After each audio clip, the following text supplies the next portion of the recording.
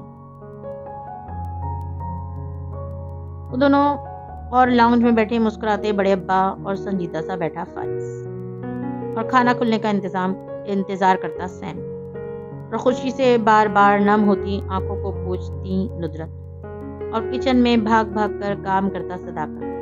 وہ سب اس بات سے واقف رہے کہ ٹھیک 30 گھنٹے اور 12 منٹ بعد وہ سعدی یوسف کو کھو دیں گے۔